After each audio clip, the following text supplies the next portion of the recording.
People అందరూ ఎలా ఉన్నారు? నేనైతే చాలా బాగున్నాను. ఎప్పుడైనా మీ ఫ్రెండ్స్ మిమ్మల్ని అరే బ్రెయిన్ ఫ్రై తినురా, బ్రెయిన్ బాగా పనిచేస్తుంది అని అన్నారా? ఒకవేళ అనుంటే బ్రెయిన్ ఫ్రై ఎలా చేసుకోవాలో ఈ వీడియోలో చూసేయండి. అంతకంటే ముందు మా ఛానల్ లైక్, షేర్, సబ్స్క్రైబ్ చేసుకోవడం మాత్రం అస్సలు మర్చిపోకండి. ప్రొసీజర్ లోకి వెళ్ళిపోదాము. ఫస్ట్ స్టవ్ మీద ఒక పాన్ పెట్టుకుని అందులో ఆయిల్ వేసి అది వేడైన తర్వాత ఫైన్ గా చాప్ చేసిన ఆనియన్స్ ని వేసేయండి. గుర్తు పెట్టుకోండి, చాలా ఫైన్ గా ఉండాలి. అదే పానీపూరి ఆనియన్స్ అంటారు కదా, అలా ఫైన్ గా చాప్ చేసుకోండి. అలా చాప్ చేసిన ఆనియన్స్ ని ఆయిల్ లో వేసి గోల్డెన్ బ్రౌన్ వచ్చేంత వరకు బాగా ఫ్రై చేసేయండి. చూస్తున్నారు కదా, ఆనియన్స్ చాలా ట్రాన్స్పరెంట్ గా అయిపోయాయి. ఇప్పుడు ఇందులోకి కొద్దిగా జింజర్ గార్లిక్ పేస్ట్ కూడా వేసేయండి. అది పచ్చివాసన పోయేంత వరకు బాగా ఫ్రై చేయండి. ఇప్పుడు ఇందులోకి కొద్దిగా కరివేపాకు, కొద్దిగా పసుపును కూడా యాడ్ చేసి బాగా కలిపేయండి. ఇప్పుడు హాట్ వాటర్ లో బ్రెయిన్ ని కొద్దిగా సాల్ట్ వేసి 5 minutes అలాగే వదిలేసేయండి. ఇప్పుడు ఇందులోకి మీ బ్రెయిన్ ని తీసి ఇందులో వేసేసేయండి. అయ్యో, మీ బ్రెయిన్ కాదండి, అదే మేక బ్రెయిన్ ఇందులో వేసేయండి. వేసేసి మెల్లిగా కలపండి.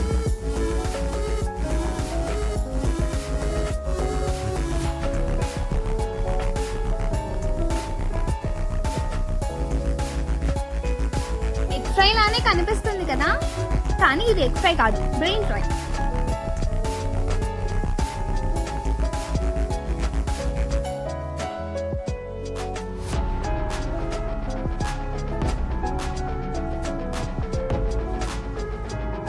ఇప్పుడు ఇందులో కొద్దిగా కొత్తిమీరను వేయండి. ఇప్పుడు వేయడం వలన బ్రెయిన్ అనేది స్మెల్ రాకుండా ఉంటుంది.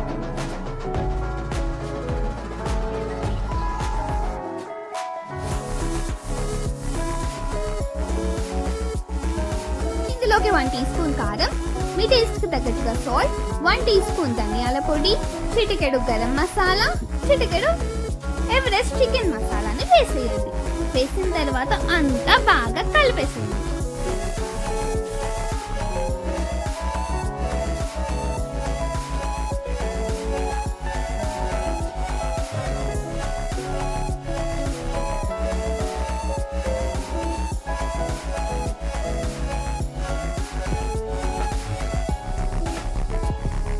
కొత్తిమీర వేసుకొని సర్వ్ చేసేసుకుందాం మన బ్రెయిన్ ఫ్రైని.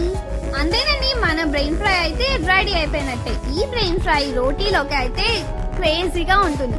మీరు కూడా ఒకసారి ట్రై చేసి మీకు ఎలా అనిపించిందో కామెంట్ సెక్షన్ లో కామెంట్ చేయడం మాత్రం అస్సలు మర్చిపోకండి. అండ్ మా ఛానల్ ని లైక్, షేర్, సబ్స్క్రైబ్ చేసుకోవడం మాత్రం మర్చిపోకండి. అండ్ మరిన్ని వీడియోస్ కోసం మా ఛానల్ ని చూస్తూనే ఉండండి.